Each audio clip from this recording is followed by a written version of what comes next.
Praise the Lord. Ito ay bunga ng ating pagtatanim.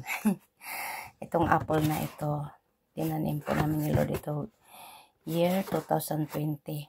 Panahon po ng pandemic. After 2 or 3 years, 2023, namunga siya. Unang bunga niya, 4 lang. At pangalawang taon, 2024, mga siguro 8 o 9. Ngayon, marami-rami na siya. Kaya, every year, parami ng parami. Kaya may kasabihan, kapag mayroong itinanim, may aanihin. Kaya magtanim po tayo ng mabubuti o kinain ng pero okay yan kasi organic ito eh. Kapag may itinanim, may aanihin. Diba?